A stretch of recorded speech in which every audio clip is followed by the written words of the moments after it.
उद्धव को इस प्रकार का खुद ही ज्ञान दिया। आखिरकार उद्धव ने गोपिकाओं ने उद्धव की यहाँ पूजा की है भगवान का उच्चार समझकर, और फिर उद्धव ने गोपिका इत्यादि सबकी पूजा की। वंदे नंदव्रजे स्त्रियां पादरेणुमवीक्षणसां याशा हरिकथोद्गीतं पुनाति भुवनत्रयम्। हे नंदव्रज स्त्रियों, गोपांगनाओं, आप सबकी रज को, चरणों को नहीं, चरण में लगी हुई रज को प्रणाम करता हूँ, क्योंकि आप अपनी वाणी से जो कुछ भी भगवान नाम गाती है ये पूरी त्रिलोकी को पवित्र करता है। आज आप जाते हैं वृंदावन में, बहुत बार कहते हैं वृंदावन अनोखा लगता है, वृंदावन में आनंद आता है, वृंदावन में ऐसा लगता है वैसा लगता है। वो इन गोपांगनाओं का प्रेम है, वियोग की वो चीजें हैं जो उन्होंने रात दिन वहां पर प्रभु के वियोग में फिर संयोग देखा है कि हमारे कृष्ण कहीं हमें छोड़ के कभी जाता ही नहीं है, और फिर एकदम से याद है, फिर से वियोग, और फिर से संयोग प्राप्त हो कि नहीं, कृष्ण कभी नहीं छोड़कर जाते। इस प्रकार का वैचित्र, इसे कहते हैं वैचित्र भाव, ये गोपिकाओं को प्राप्त। इसलिए आपको जगह जैसे वृंदावन में, ब्रज में प्रवेश करोगे तो आपको अलग ही आनंद की प्राप्ति होती है इन भक्तों की। तो यहाँ आगे कथा सुदामा चरित्र की आती है। कृष्ण शयाशिद सखा कश्चिद ब्राह्मणं ब्रह्मवित्तं विरक्त इंद्रियार्थेषु प्रशांतात्मजितेन्द्रियः। सुखदेव जी कहते हैं कि भगवान का एक सखा है। देखो यहाँ पर तो वर्णन नहीं है सुदामा जी का, कि सुदामा जी का नाम नहीं बताया है, भगवान का सखा संबोधित किया है। आदि पुराणों में सुदामा जी का नाम है, लेकिन भागवत में सुदामा जी का नाम नहीं है। ये है कि भगवान का एक अत्यंत प्रिय मित्र है, केवल मित्र नहीं है, केवल ब्राह्मण नहीं है, ब्रह्मवित्तम, ब्रह्म को जानने वाला है, विरक्त इंद्रियार्थेषु। सुखदेव जी जितनी तारीफ सुदामा जी की इतनी तारीफ किसी ऋषि मुनि की नहीं की। उन्होंने कहा विरक्त है, ग्रस्त में रहते हुए रहते हैं, इंद्रियों को जीत रखा है, कोई इंद्रिय जा नहीं सकती, इतना नियंत्रण है उसका।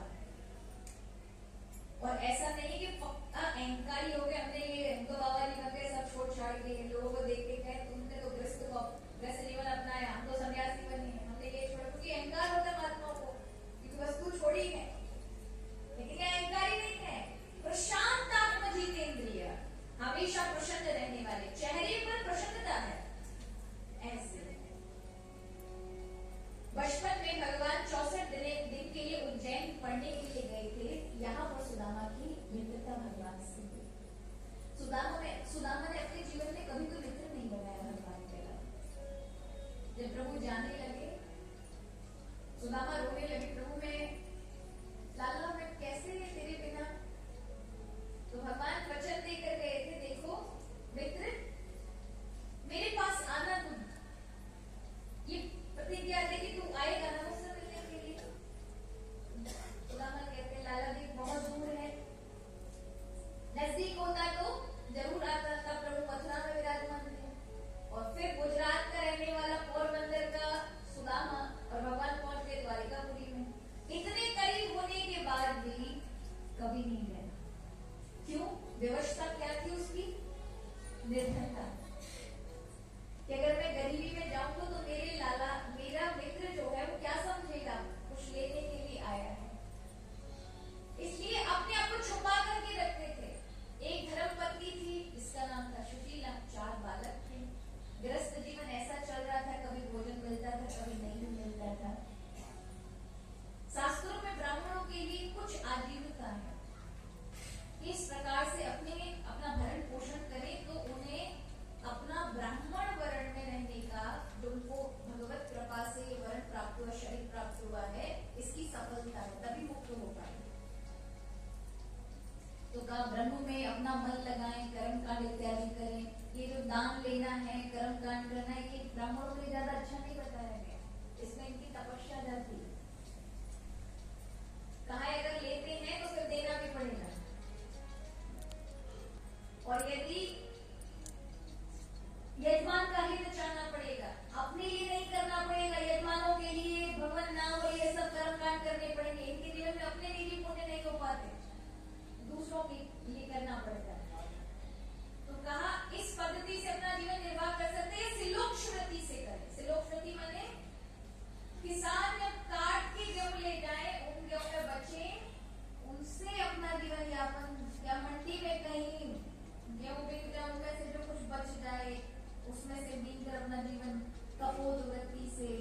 और बहुत अति कष्ट है, कहीं भी कोई आजीविका का साधन नहीं मिल रहा, तब कृषि का कार्य करें।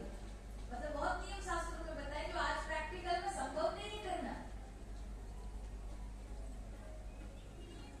तो इस वृत्ति से अगर ब्राह्मण जिएगा तो ब्रह्म की प्राप्ति करेगा, उसके तेज में ही परमात्मा का निवास होगा। और याद रखिए ब्राह्मण की तपस्या ही उसका तेज है। हमारे यहाँ तो ब्राह्मण को तो शूद्र कहा गया है, जो ब्राह्मण शरीर में होने के बाद भी भगवान का भजन नहीं करता, प्रभु का स्मरण नहीं करता, थोड़ा सा भी भगवान में कहीं भी कोई पाठ इत्यादि कोई तपस्या नहीं है जिसके जीवन में, कोई नियम विधि नहीं है। कहा वो ब्राह्मण वर्ण तो है किंतु शूद्र है, और वो शूद्र लाख गुना बेहतर है जो अपना तपस्या जीवन जी है, नियम है, प्रभु की भक्ति है। तो हमारे यहाँ तुम्हारे ब्राह्मणों को कहा है कि ब्राह्मण वरण प्राप्त है, सौभाग्य से मिला है, ऐसे में भगवान की तपस्या आपके जीवन में रहनी चाहिए, भक्ति रहनी चाहिए, कुछ ना कुछ अवश्य करते रहिए। तो यहाँ ये जो सुदामा जी है, एक दिन कई दिन हो गए भोजन के, कोई दे देता है कोई ले लेते हैं, पोथी पत्र देखते हैं, फिर मुहूर्त में दे गया बताने पर तो ले लिया, नहीं दिया तो चुप हो गए। इसी तरह से समय व्यतीत हो रहा है। पत्नी तो कुछ नहीं कहती, लेकिन जब जब 4 बच्चों को देखती है तो फिर शिकायत करती है, स्वामी कुछ करो व्यवस्था, ऐसे कब तक चलेगा। प्रतिदिन कहकर जाते हैं देवी आज व्यवस्था जरूर होगी, हरि भगवान चाहेंगे तो, लेकिन हर बार खाली हाथ। आज 15वां दिन था, कुछ नहीं आया, बच्चे भूख से बिलख रहे हैं। तो यहाँ पर सुदामा जी अपने बच्चों को देखते हैं, पति को कहते हैं देवी आज व्यवस्था नहीं हो पाई, उन्होंने कहा बच्चों को आप संभालो। बच्चे कह रहे हैं पिताजी भूख लग रही है, तो गोदी में बिठा के कहते हैं बेटा देखो तो भोजन मिल ही जाएगा। फिर तुम्हें एक कहानी सुनाता हूं। मेरा एक मित्र है, उसका नाम कृष्ण है, और भगवान की माखन छोड़ी की लीला कथाएं सुनाने लग जाते हैं। बच्चे सुन करके कब उन्हें नींद आ जाती है पता नहीं चलता।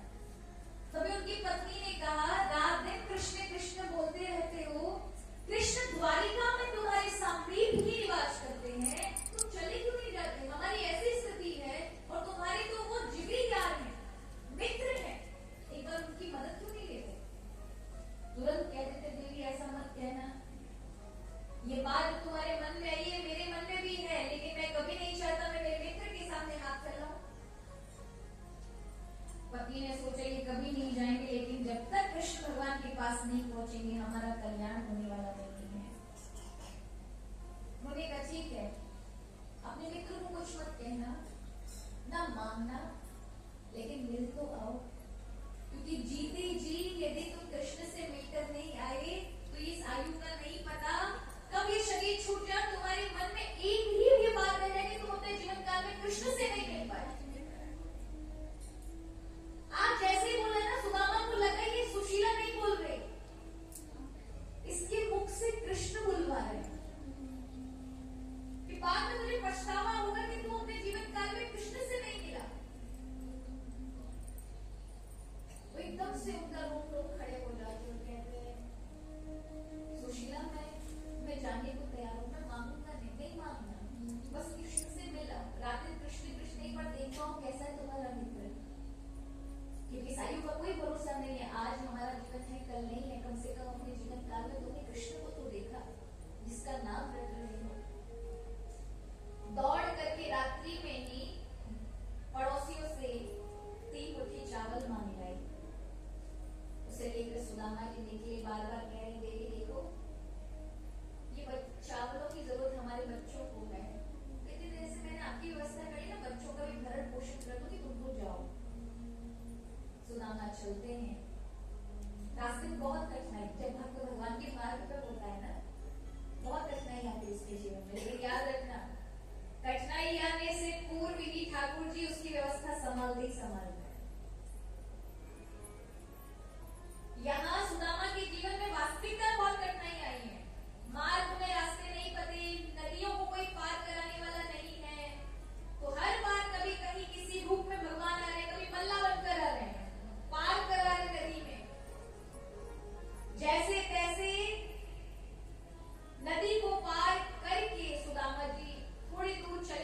से।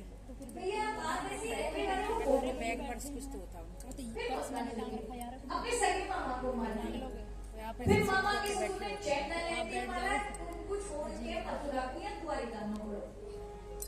उनको नाम कन्हैया है, बताओ कौन से गली मोहल्ला में रहते।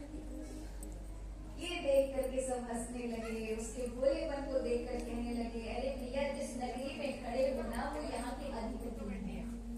कन्हैया कन्हैया मत बोलो, बोलो राजाधिराज भगवान कृष्णचंद्र महाराज। गदगद हो गए, अच्छा इतना बड़ा आदमी बन गए हो मेरे मित्र। अब लोग हंस रहे हैं, इसका मित्र कहाँ से हो सकते हैं? ये कहा कंकला इंसान और कहा द्वारिकाधीश। उन्होंने कहा लगता है भूखा प्यासा ब्राह्मण है। उसने कहा भैया मेरे मित्र का वो जो बता रहे हो वो महल कहाँ पे? बोले सारे महल हैं, लेकिन जो बहुत ऊंची ध्वजा दिखाई पड़ रही है वो ध्वजा में उनका निजी महल है, रुक्मिणी का महल है, आपको वहां मिलेंगे। सुदामा जी जाते हैं, दरवाजे पर खड़े हैं, पहरेदारों से कहते भैया मैं पोरबंदर से आया हूँ, मेरा नाम सुदामा है। ये जो यहाँ के राजा है ना ये मेरे मित्र हैं, बचपन के हम मित्र हैं। जब एक बार कह दो ना कि मैं आया हूँ, तो यहाँ मना करते हैं, बात को जाने नहीं देते, क्योंकि भगवान अपने महल के अंदर हैं। सभा में सबको आने जाने के लिए कोई मनाही नहीं है, कोई भी आ जा सकता है सभा के अंदर, किंतु महल के अंदर हर किसी को प्रवेश नहीं है। यहाँ प्रभु भोजन करने के लिए गए हैं, रुक्मिणी पान का बीड़ा लगा रही है। द्वारपालों ने देखा तो कहा लगता है पंडित जी शर्म नहीं आती। कहा द्वारिकाधीश और कहा तुम अपनी अवस्था को देखकर केवल भगवान से बराबरी कर रहे हो। लगता है आपकी पेट की आग इतनी बढ़ गई है भूख प्यास से कि आपकी बुद्धि साथ नहीं दे रही। जाओ सदा व्रत चल रहा है, कुछ पेट में डाल लो जिससे बुद्धि ठिकाने पर आए, समझ में आए कि क्या बोल रहे हो। सुदामा जी कहते भैया मैं किसी से मांगता नहीं हूँ, मुझे सदा व्रत में मैं किसी क्षेत्र में जाके भोजन नहीं पाता।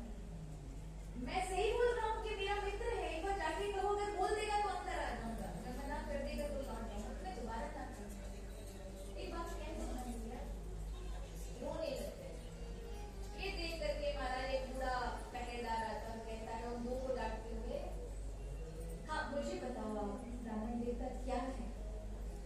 मेरे मित्र हैं यहाँ के जो राजा हैं, मैं पोरबंदर गुजरात से आया हूँ, मुझे तो कह देना सुदामा आया है। मैं सच कहता हूँ मेरा मित्र है, एक बार जाके कहो तो। उसी समय वो वृद्ध उन दोनों को डांटते हुए कहता है कोई पता नहीं है द्वारिकाधीश का मित्र भी हो सकता है। पूर्व में भी 5-5 साल के नन्हे बालक आए थे, हमने रोक लिया था उनको। वैकुंठ से ब्रह्म में अंदर नहीं जा सकते क्योंकि आपने वस्त्र नहीं पहने, तो उन्होंने ऐसा श्राप दिया 3 जन्म तक राक्षस बनना पड़ा। कभी महाराज हिरण्याकश्यप को हिरण्याक्ष बनना पड़ा, फिर कुंभकर्ण रावण बनना पड़ा, फिर अलग अलग रूप धारण करना पड़ा। अगर इस बामन को सता दिया तो पूरे 7 जन्म के लिए रहेंगे। तो दौड़ करके गए महाराज और भगवान को जाकर के कहा है, हे प्रभु दरवाजे पर बाहर कोई एक मित्र ब्राह्मण खड़ा है, पोरबंदर से आया तो पीड़ा चढ़ा है। जैसे ही सुना सुदामा आया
धनवान भी नहीं लगता, पर इसके पास ऐसा क्या है कृष्ण से ये दौड़े। कोई कहता है अरे भैया इसके पास हम सबसे ज्यादा धन है। क्यों?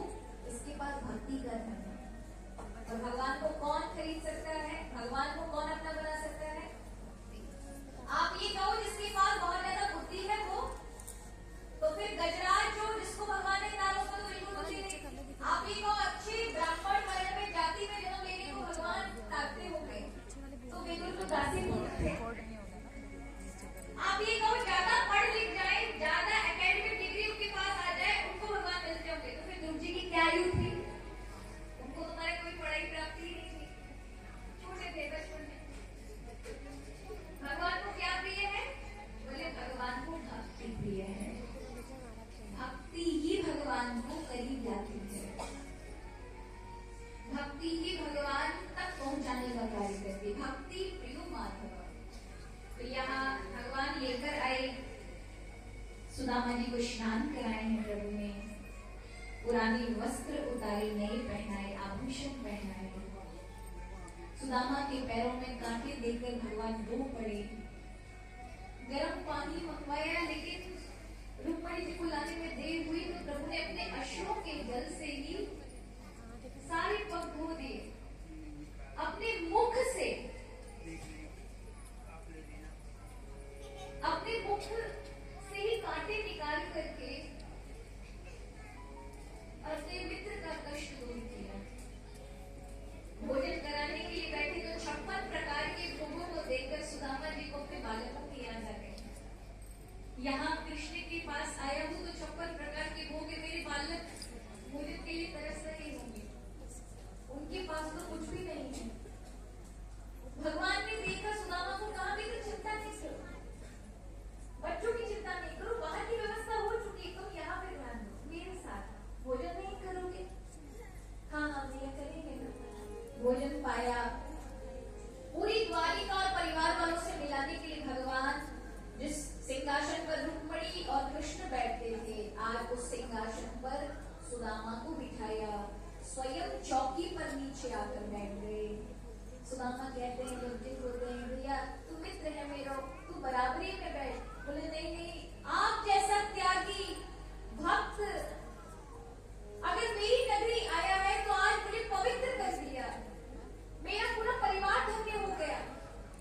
आपकी तपस्या अद्भुत है मित्र, तू मेरा मित्र तो है, लेकिन तू तपस्वी भी है, त्यागी भी है, भक्त है, इसलिए तू ऊपर। भगवान ने दिखाया, नीचे बैठे, अपनी पत्नियों को कहा जाता कि चरण छू, सबकी सब हमारा चरण छूने लगी। महाराज मेरा नाम रुक्मणी, प्रणाम करती हूँ। सुदामा जी कहते सौभाग्यवती हूँ। दूसरी आती, महाराज मेरा नाम जामवंती, प्रणाम करती हूँ, सौभाग्यवती हूँ। तीसरी आई, महाराज मेरा नाम सत्यभामा है, प्रणाम करती हूँ। सुदामा जी ने कहा सौभाग्यवती हो, इस तरह से 150 निकल गई। सुदामा जी का हाथ थक गया, उन्होंने कहा लाला ये तेरी पत्नी है कि मोहल्ला पड़ोसी है? भगवान ने कहा सब अपनी पत्नी। बोले कितने प्यार किए भैया, इतनी सारी सब तेरी पत्नी है? बोले हाँ इतनी है। मेरी तो एक नहीं मुझको परेशान कर करके यहाँ भेजती है, जाओ द्वारिका जाओ द्वारिका, तू इतनी सारी में संभाले कैसे है? कितने प्यार किए तेरे? भगवान कहते हैं तुम ही गिन लो। बोले 500? बोले नहीं नहीं थोड़ी और 600, क्योंकि द्वारिका की भी तो होगी ना सब, इसलिए नहीं नहीं थोड़ा और 1000, नहीं नहीं थोड़ा और, तू ही बता दे भैया कितने करे? भगवान ने कहा 16,108। खोपड़ी पकड़ के बैठ गए, 16,108। भैया संभाले कैसे है? भगवान ने कहा एक बात बता सुदामा, तू होते कहने गयो तेने मुझको वादो कियो, मुझको कसम दी कि मोर ब्याह को बुलाएगा, और तेने चुपके से चोरी करके ब्याह कर ली, मैं बुलाया नहीं। सुदामा कहने लगे कैसी बात कर रहे हो, मेरे ले दे के एक ही ब्याह करो, खुशी खुशी में मूल्यों को नहीं रख दे। तेरे 16,108 ब्याह हुए, तेने एक पर निमंत्रण नहीं दियो, तो अपनी बता। भगवान कहने लगे भैया मोकू को तो नहीं, 8 बजे तक तो घर में ही अभी उठे थे, 9 बजे घर में मोकू आ गई। बोले सब ऐसे ही है? बोले सब ऐसी है, सबके संग ब्याह किया है। बोले अच्छा भैया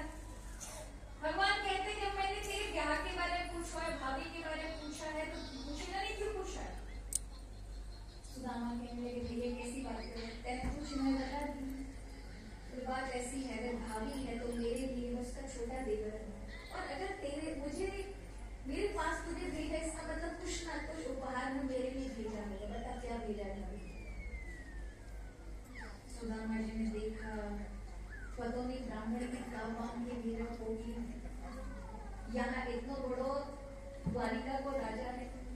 अगर कछु ऐसी उटपटांग चीज बांध रही होगी तो लोगों में हंसी हो जाएगी। एकांत में दे दो महाराज, जो पोटली यहाँ पे प्राणों के समान प्यारी रख करके यहाँ काख में दबाकर बगल में दबाकर लेकर आए थे और 10 के दबा लिया, पता नहीं चला। भगवान ने देखा कि भैया पहले चोरी करने की आदत है, चोरी हमने तो कभी छोड़ दी। ब्राह्मण कहने लगे कैसी चोरी? बोले तेरे बचपन में गुरु माता ने जो चले दिए थे और लकड़ी लेने के बहाने हम गए, वर्षा ज्यादा हो गई, नदी चढ़ाई थी, पेड़ पर चढ़ गए थे। मैंने कई बार पूछा गुरु माता ने चले दिए तेरे पास है? तुमने कहा कि नहीं है, वो तो मुझे तो दिए ही नहीं है। और रात में जब तू चुपचाप खा रहा था तो मैंने कहा तेरे दांत भैया कटर कटर है रहे, इसका मतलब तू चने चढ़ा रहा है। तो बोलते नहीं, ठंड के मारे दांत कटकटा रहे, तो जरूर में चने खा रहा। तब मैंने चोरी करी।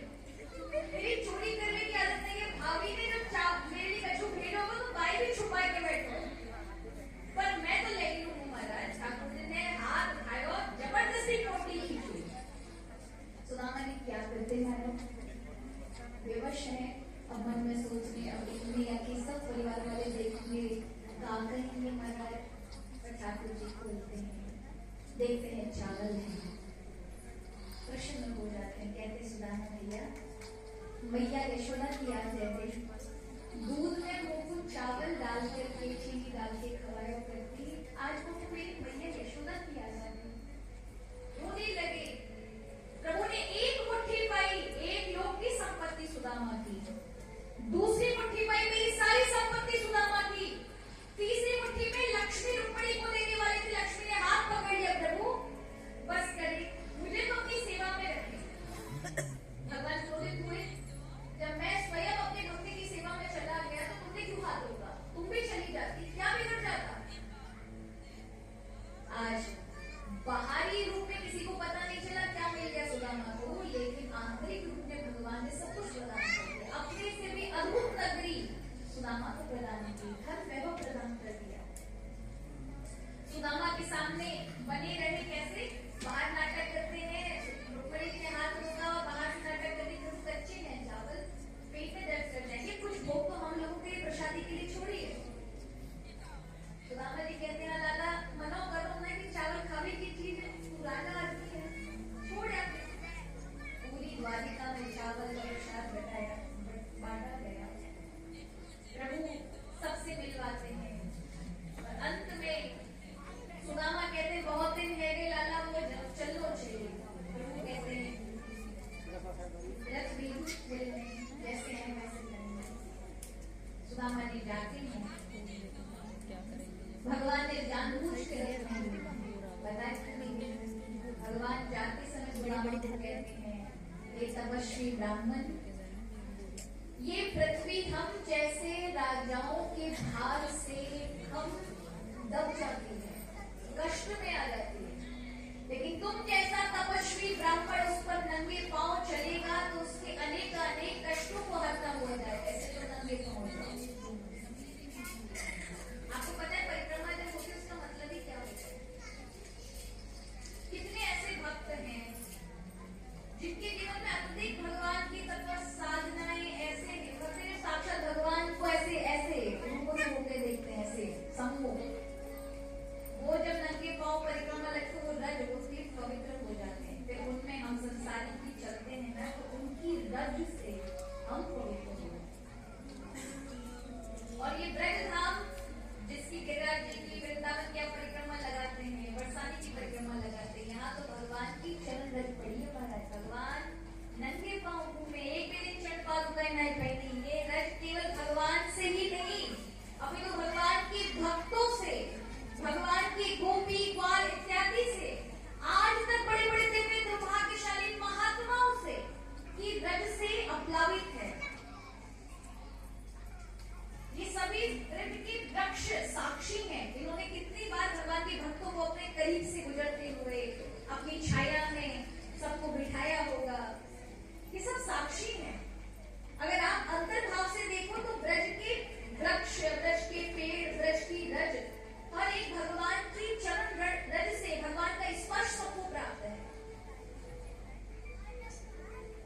लाइब्रेरी खुली है, बड़े बड़े कारखाना सुदामा नाम से चल रहे हैं। ये देख करके सुदामा ने को लगा ये कौन सा सेठ साहूकार आ गया, क्या मेरा प्लॉट था भैया वो भी एक्वायर कर लियो, कब्जा कर लियो, पता नहीं कौन है, मेरे 3-4 बच्चा है, इनकी सभी ब्राह्मणी कहाँ गई, रोने लगे।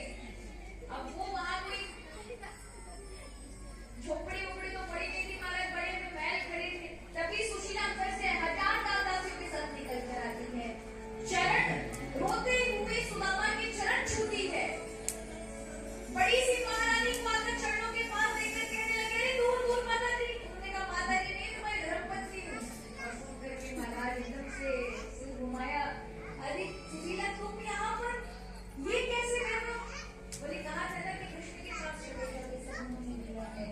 सुदामा जी की आंखें फटी की फटी रह गई। ये दास दासी ये सब अपने हैं, ये सब अपने हैं। महल के अंदर जा रहे हैं, द्वारिका से भी विशाल महल। सुदामा जी की आंखें फटी जा रही हैं, आंखों का व्यास बड़ा होता जा रहा है, अंदर जाते जा रहे, वैभव देख रहे हैं, ये सब अपना है, हाँ सब अपना है।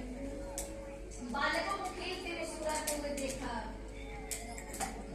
पत्नी दौड़ कर जल लेने गई, मन में सोचते हैं कृष्ण को राह में रास्ते भर में गाली देता चला आ रहा था, लो नहीं कहीं का, कुछ नहीं दिया, मेरे चावल भी ले लिए, पर तुम सामने से योगी बने रहे, और तुम इतने बड़े दाता हो कि तुमने पीछे से इतना सब कुछ दे दिया, सामने भर से दिखाया तक क्यों ना हो तुम यशोदा के हो।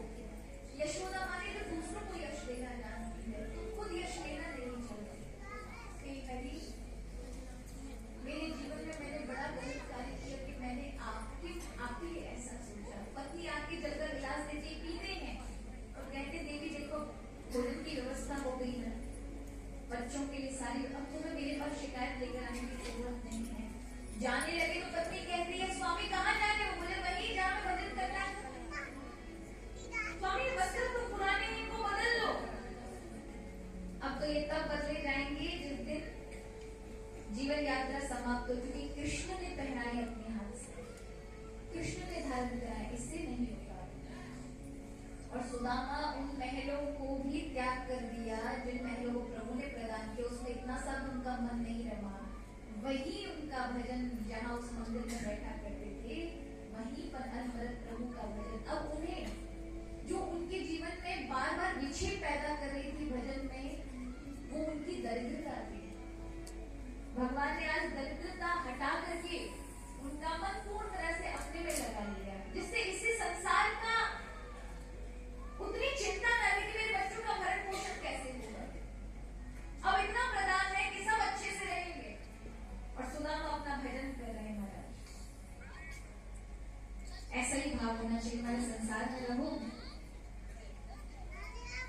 तो मन भगवान में रखो, संसार के कर्तव्य करने तो करो, किंतु मन, जैसे आप काम करने जाते हैं, ऑफिस जाते हैं, बहनें अपने कार्य से बाहर जाती हैं, मार्केट जाते होंगे, किसी से मिलने जाते हो, क्या भूल जाते हो घर में माता पिता है, क्या भूल जाते हो घर में पत्नी है, बच्चे हैं?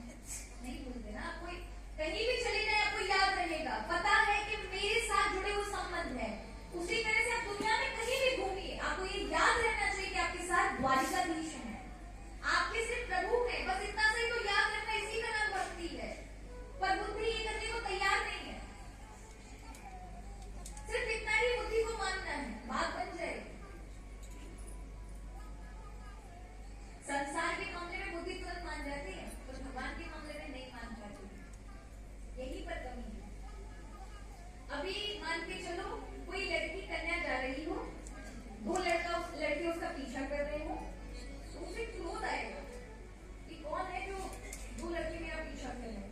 लेकिन तभी सामने से उसकी सहेली आके कहेगी कि पीछे आ रहा, उसमें एक वो है जिससे तेरी शादी होने वाली है, तो तुरंत उसका क्रोध दूर हो जाएगा, प्रेम का परिवर्तन हो जाएगा, बुद्धि मान लेगी है मेरा वगैरह का पति है, वो जो क्रोध से देख रही वो अनुराग से देख रही। आया ना, ये तो आप देखते होंगे ना, संसार में तो चलता है। एक पिता के यहाँ कन्या कितना समय तक रहती है? 20 साल, 22 साल, 25 साल, 30 साल तक।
घुमावदार सींग होता है, उसको गिरी गाय बोलते हैं।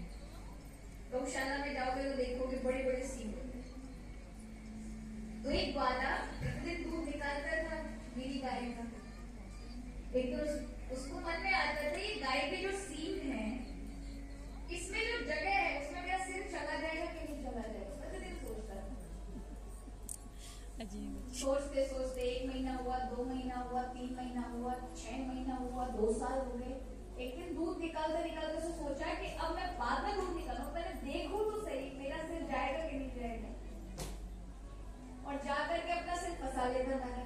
अब गाय ने भी पहली बार ग्वाले की हरकत देखी, वो एकदम से उछली तो हमारा गर्दन फंस गई। अब उसने गाय का हमारा गला पकड़ लिया, गाय फिर से अपने पैरों पर उछलने लगी।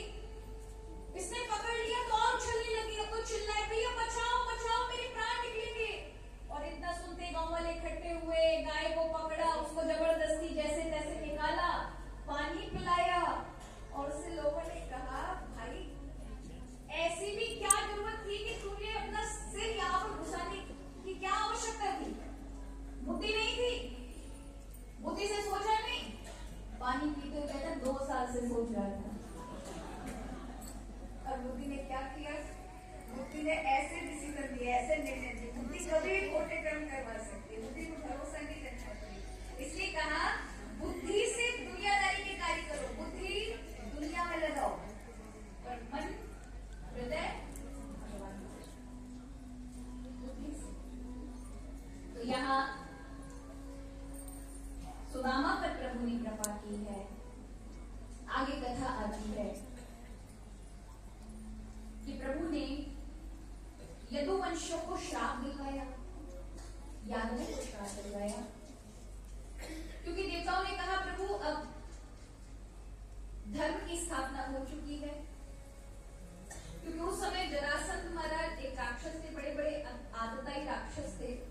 जरासंध, गोमासुर इत्यादि के रूप में। उनमें जरासंध ने तो राजाओं की नर बलि के लिए बहुत बड़ा यज्ञ किया।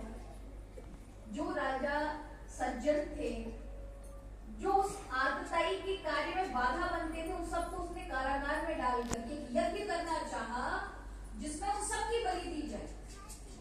20,000 के लगभग उन राजाओं को उसने बंदी बनाया था। सभी राजाओं ने भगवान से प्रार्थना की। और ये बहुत प्रचलित श्लोक है भागवत का, जो आप सबको पता है। और उस समय सभी राजाओं ने जब पुकार की तो भगवान वहां उपस्थित हुए, जरासंध का वध करा करके उन सबको मुक्ति प्रदान की, उन सबको छुड़ाया। और वो श्लोक है, आपत्ति काल में उसे अवश्य बोलना चाहिए तो तुरंत भगवत कृपा प्रकट होती है। कृष्णाय वासुदेवाय हरये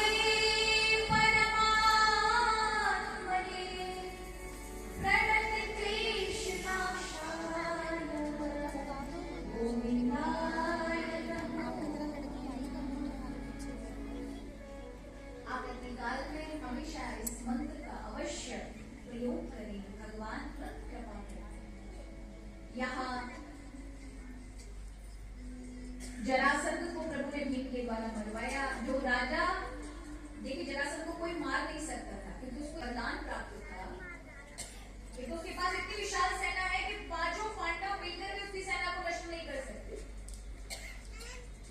और जरासंध किसी से डरने वाला नहीं है। भगवान को पांडवों की महिमा बढ़ानी है, इसलिए राजसूय यज्ञ कराना जरूरी है। राजसूय माने ऐसे समझिए, एक होती है राज्य की सरकार, एक होती है केंद्र की सरकार। भगवान को केंद्र की सरकार में लेकर आना पड़ता है, राज्य की नहीं, जिससे सबको पता चले कि पांडव इस समय राज्य में है, इनकी सरकार, इनकी गवर्नमेंट। अब ये तब होगा क्योंकि पांडवों को भी अभी कोई जानता भी नहीं है, पांडवों में इतनी सेना और बल भी नहीं है कि पूरे भारतवर्ष पर उनका अधिकार हो जाए। तो ऐसे में भगवान ने कितना अच्छा कार्य कराया, प्रभु से अच्छा राजनीति कोई नहीं है। उन्होंने देखा कि 20,000 राजा बंदी पड़े हैं जरासंध के वहां पर, उनको उसने प्रताड़ित कर दिया है। आने वाले 1 महीने के अंदर यज्ञ बलि के द्वारा 20,000 को मार देगा। हत्यारा है, क्यों ना उनको छुड़ा लिया जाए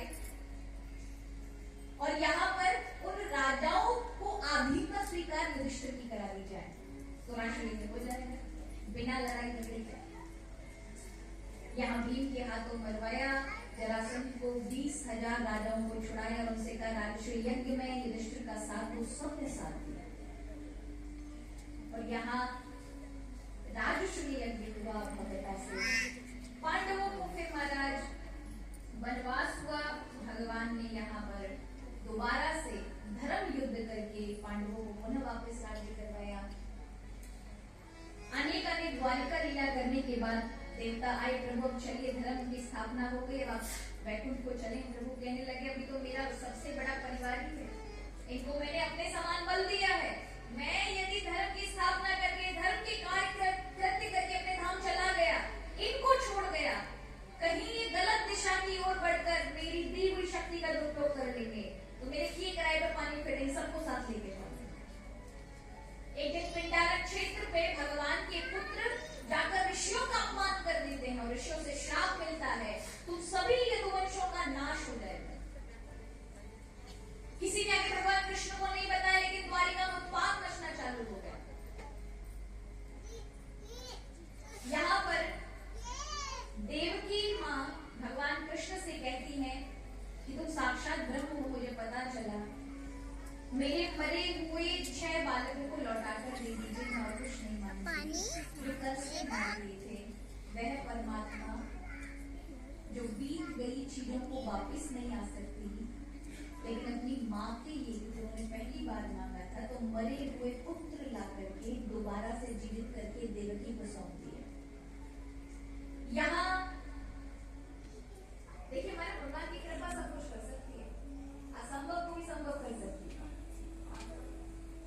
ऐसे देखा जाए तो कर्म प्रारब्ध की उसमें हर किसी को अपने किए हुए परिणाम का दंड भोगना पड़ता है, लेकिन भगवान की कृपा ऐसी अगर हो जाए तो हमारा एक नहीं होगा।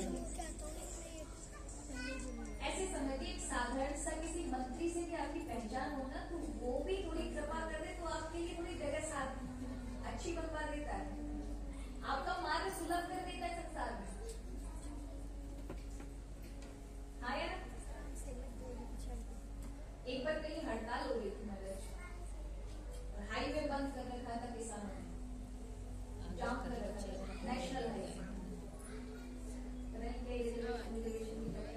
कर रहे थे। उस हमारी कथा से हम निकल कर आ रहे थे जादू से, तो हमें निकलने ना दिया जाए, कैसे क्या हो महाराज, फंस गए हम।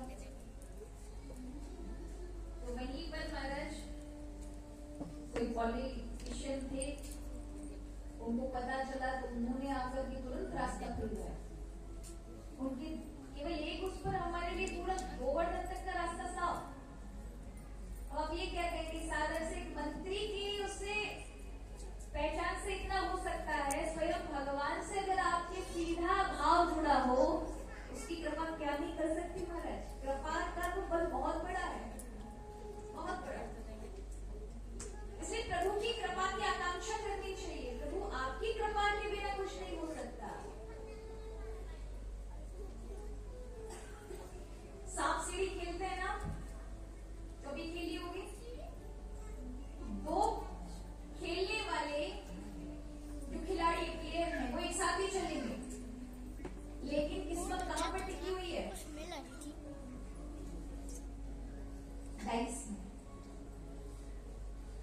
6 घुमाया, 1 आया, 2 आया, तो डाइस के ऊपर साथ में चलेंगे। लेकिन अगर अच्छा डाइस आ गया तो सीढ़ियों से तुरंत ऊपर, और गलत आ गया तुरंत सांप के मुंह से बिल्कुल जितनी ऊंचाई से चढ़े तो पूरी तेजी से नीचे गिरोगे। उसी प्रकार प्रभु की कृपा वो सीढ़ियां हैं कि आपको जल्दी जल्दी जल्दी इतना आपको तय नहीं करना पड़ेगा, प्रभु की कृपा आपको उस लक्ष्य तक पहुंचा देती है। इसलिए कृपा की याचना हमेशा। यहाँ श्राप मिला यदुवंशियों को, कलह होने लगा द्वारिका में, नारद जी का आगमन होता है द्वारिका में। वसुदेव जी उनसे कहते हमारी मुक्ति के लिए आप कोई मार्ग बताइए, हमें भी सत्संग कराइए। आप प्रतिदिन यहाँ पर आते हैं, हमें लगता है कि सन्यासी जैसा ब्रह्मचर्य जिसका जीवन है, ऐसा महात्मा हम गृहस्थियों के यहाँ क्यों आता है? पर मुझे आज पता चला कि स्वयं मेरे पुत्र के रूप में भगवान है। दूर वाली ज्यादा तो पहचान याद के हम नहीं है, पास वाले साइड नहीं पे पहचान साइड पाए। पे ऐसा सही है।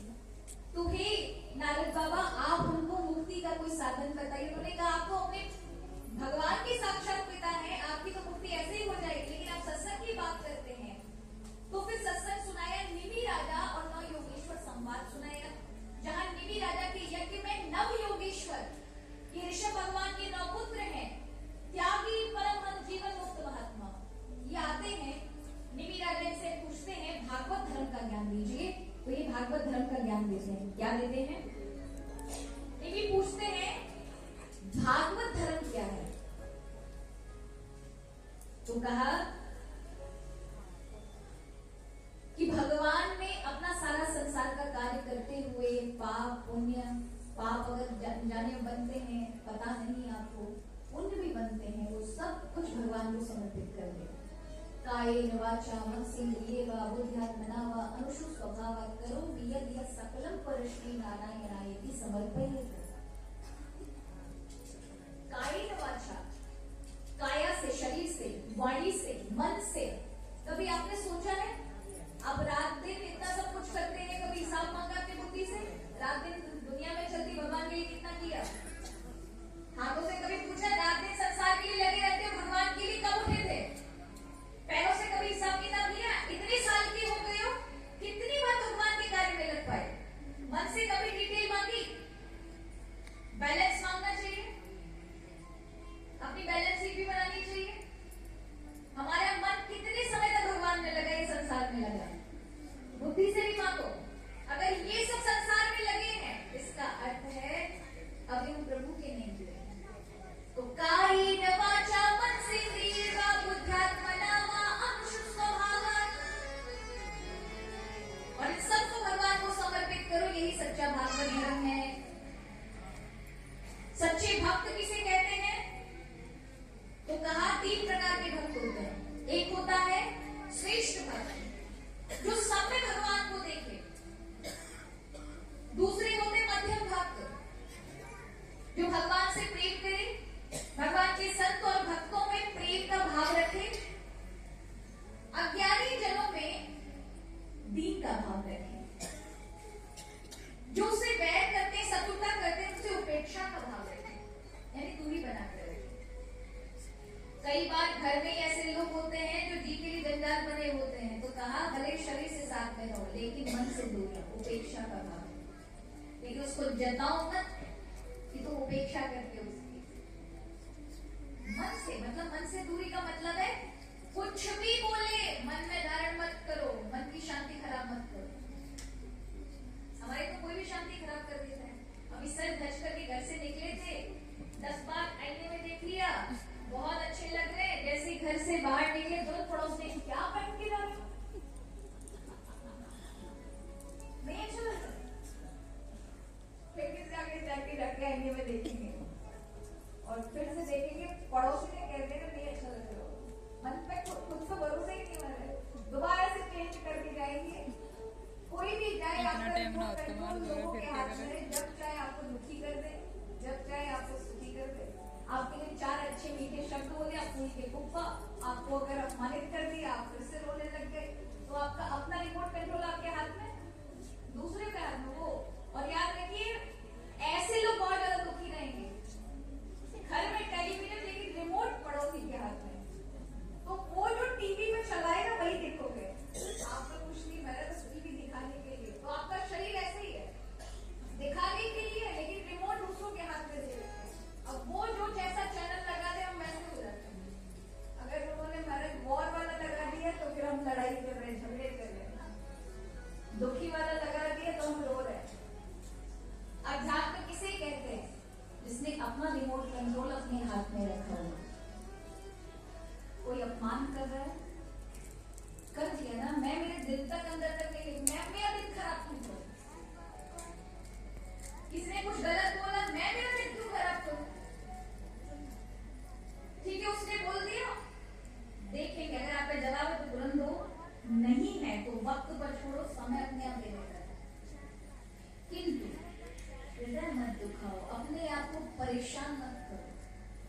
तो यहाँ निमि राजा ने कहा पूछा भक्त कैसे हैं, कौन से उत्तम भक्त है, तो जो सब में दर्शन करे भगवान का वो उत्तम मध्यम वो है, भगवान से प्रेम करे, संतों और भक्तों से प्रेम करे, अज्ञानियों के प्रति दीन भाव रखे, जो वैरी है निंदा के उनसे उपेक्षा का भाव रखे, ये मध्यम भक्त है। और जड़ भक्त वो है जो मंदिर में तो भगवान को देखता है लेकिन चलते फिरते मनुष्यों से भगवान नजर नहीं आते, ऐसा सा भक्त प्राकृत ईश्वर है, ऐसा भक्त जड़ है, वो मुझे कभी नहीं पा सकता। जिससे भगवान में तो दिखाई देते हैं मंदिर में, लेकिन चलते फिरते लोगों का अपमान करता है, जिनमें चलते फिरते हृदय में ठाकुर जी विराजमान है उनको सताता है। तो यहाँ नव योगेश्वर संवाद हुआ।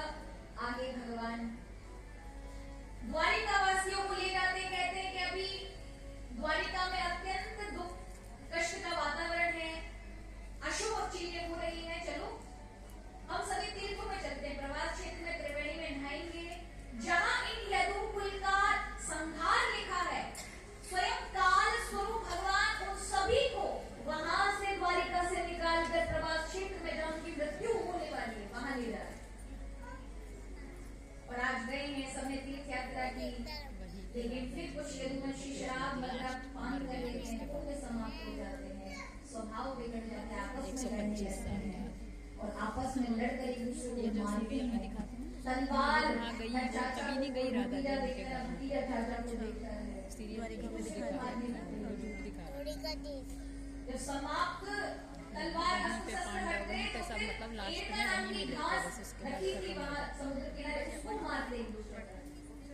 बलराम जी आए समझाने के, तो बलराम जी को मारने के लिए दौड़े, तो बलराम जी ने अपने हल से उनको 100 बहुत वर्ष का तो श्राप था ना कि दूर रहना पड़ेगा राधा जी को, तो वो वही थी, मतलब वो कभी नहीं। सीरियल में तो दिखाते हैं कि जो ये तभी तो बंद करवा दिया बीच में कि सीरियल को बंद कर दो, समुद्र से होकर बलराम जी बटाम दिखाते हैं ना, इन लोगों की संस्कृति तो बहुत मतलब वो यहाँ काम कर भगवान दिया इन लोगों ने, दारू से कहते हैं, दारू मनोरंजन के लिए कुछ मुझे भी अपनी मर्जी से कुछ भी दिखा देते हैं किसी भी सीरियल में। अब लोगों को पता है ना, ऐसा संस्कार नहीं पढ़ते है कि नहीं है लोग। दूसरे मर कट रहे हो पांडवों के महाभारत में कुरुक्षेत्र में, तब भगवान को उपदेश याद आ रहे हैं, लेकिन खुद के परिवार में भी अगर ऐसा होता है, हो रहा है, तब भी भगवान ज्ञान दे रहे वहां पर।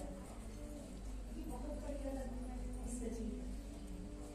भगवान ने उद्धव को भागवत धर्म का ज्ञान दिया है और कहा जब मेरा अभाव देखोगे तो मुझसे दूरी का एहसास बना रहेगा, किंतु जब ज्ञानमयी दृष्टि बनाओगे तो हर जगह हर एक कण में मैं मुझसे मिलने को ये बताने के लिए यदु महाराज का और दत्तात्रेय महाराज का उपदेश करेगी अभी। आप क्या सुनाते हैं कि दत्तात्रेय भगवान ने 24 गुरु बनाए, उन 24 गुरुओं से कुछ न कुछ शिक्षा ली, आकाश में देवता की शिक्षा ली, अग्नि से कल कोई ना जैसे अग्नि में सब कुछ गिर जाता है, सब जल जाता है, उसी प्रकार खाना पीने का भगवान के नाम स्मरण करने से जीवन के कर्म प्रारंभ सब जल जाते हैं। कबूतर से, अजगर से, बहुत सारे प्राणियों से शिक्षा ली, 25वां गुरु अपने शरीर को बनाया। कई बार लोग भोले भाले कह देते हैं गुरु तो जरूर बनना एक बनाओ, दत्तात्रेय भगवान ने 24 बनाए, 50 बना लो, क्या फर्क पड़ता है, जब वो बना सकते हम क्यों नहीं बना सकते। दत्तात्रेय ने शिक्षा गुरु बनाए, शिक्षा गुरु आप 50 नहीं 10,000 बनाओ, जहां से भी आपको शिक्षा मिले, वो माँ भी शिक्षा गुरु है, वो मित्र भी शिक्षा गुरु है जो आपको व्यापार की गुण सिखा रहा है। एक सामान्य सा व्यक्ति जो आपको कुछ भी सिखा रहा है वो शिक्षा गुरु के समान नहीं है, लेकिन दीक्षा गुरु एक ही होता है जीवन में जो भगवान से संबंध होता है, वो 50 नहीं हो सकता। जो अंदर सो रही हमारी सुप्त चेतना को जागृत कर देता है वो गुरु होता है, और उसको 50 में एक ही होता है। तो यहाँ भगवान ने उद्धव को भेजा है बद्रिकाश्रम के, तुम बद्री धाम जाओ। उद्धव जाते हैं, यहाँ यदुवंश का संहार हो गया है। भगवान ने द्वापर युग समाप्त होने के बाद सुखदेव जी कहते कलयुग आया, कलयुग के अनेक गुण दोष बताए, कलयुग के अत्यंत विकार बताए, किस प्रकार के लोगों का वातावरण होगा, किस प्रकार का स्वभाव हो जाएगा लोगों का।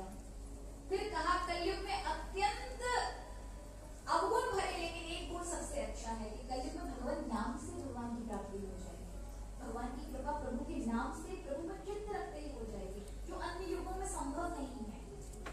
कलिर दोष दिखे राजन अस्ति एको महान गुणा, कीर्तना देव कृष्णस्य मुक्ति संपरम व्रजे।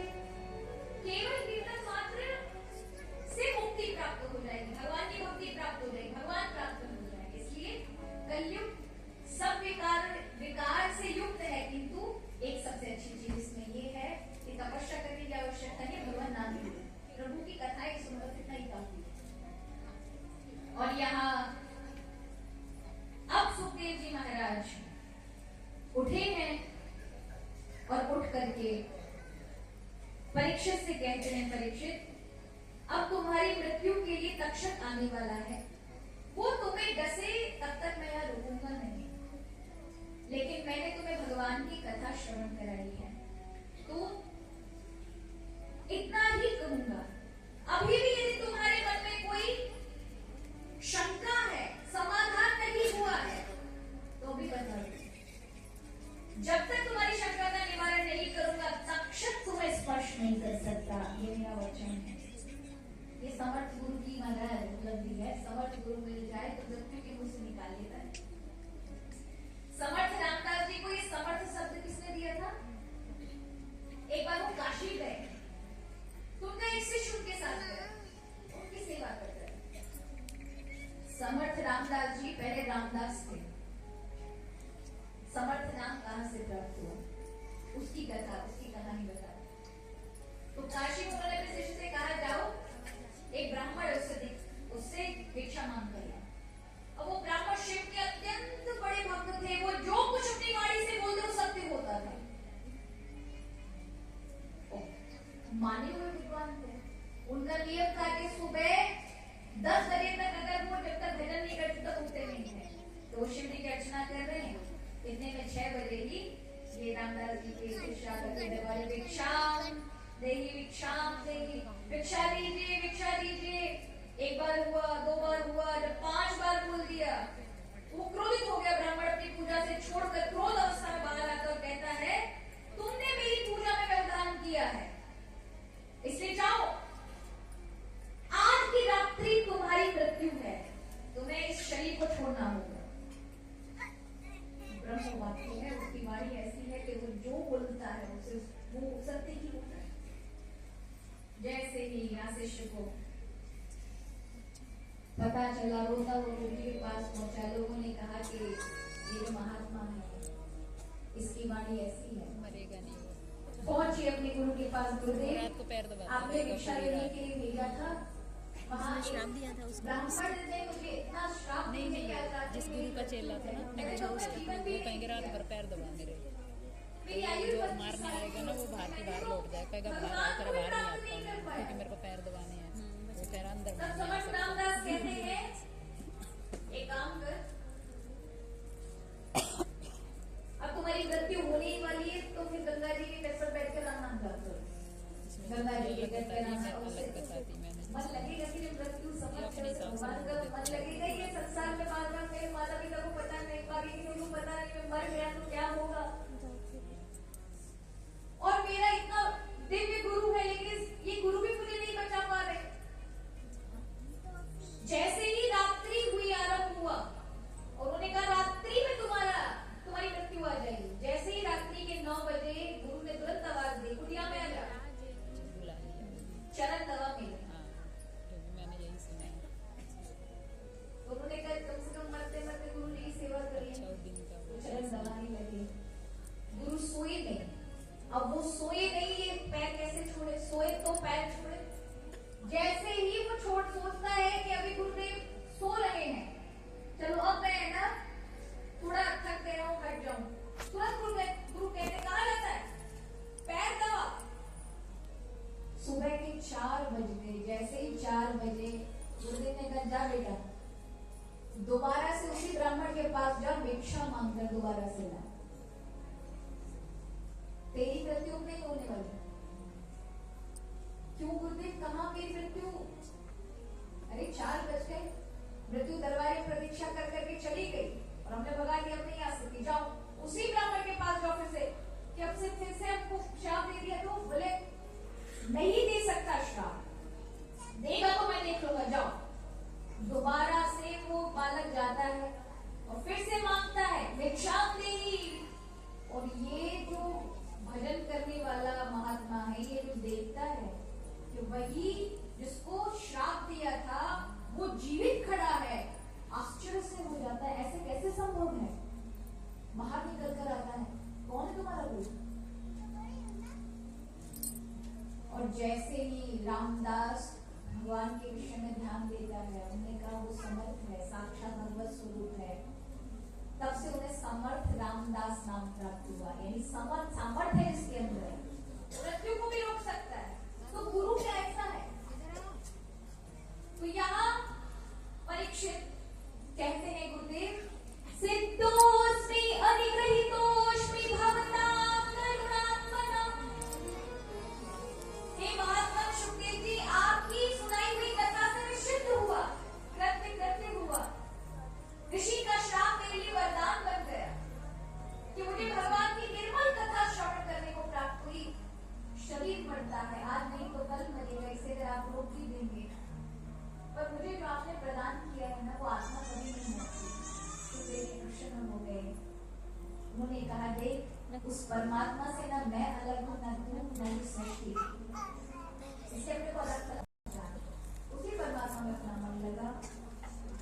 जहां परीक्षित को पहुंचाना था वहां परीक्षित को पहुंचाया। परीक्षित ने वही सुखदेव ऋषि के समक्ष अपने प्राण छोड़े, भगवान में अपनी आत्मा को मिलाया।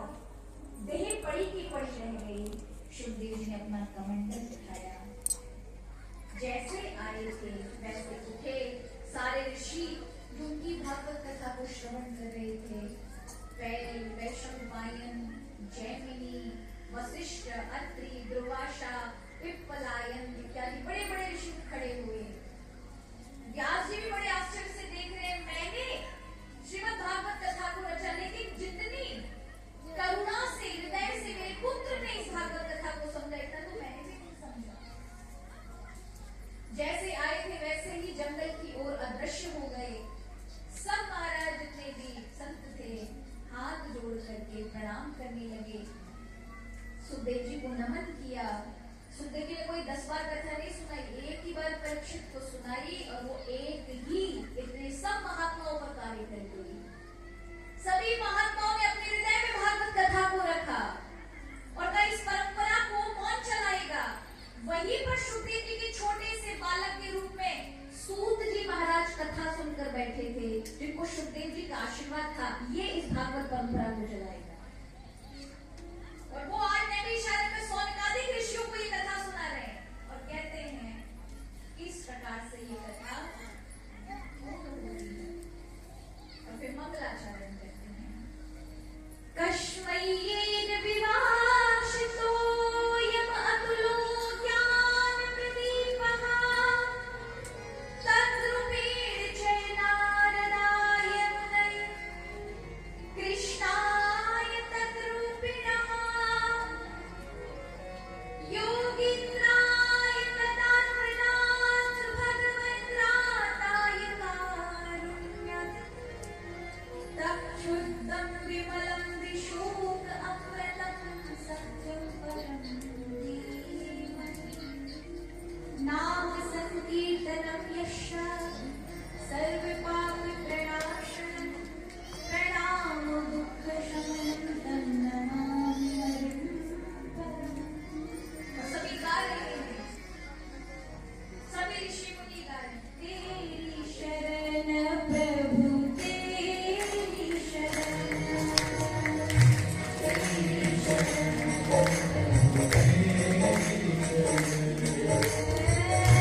तेरी शरण, तेरी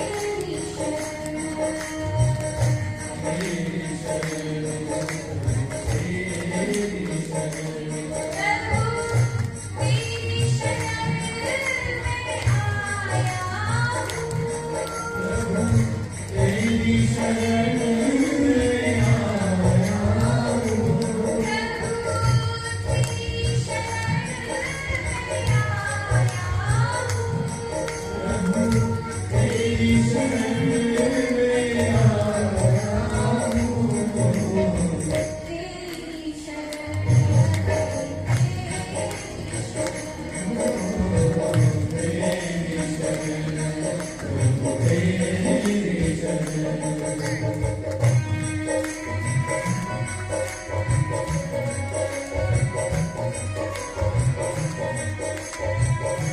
ऐसे बड़े भाव के साथ तालियों से करते हैं।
Amen.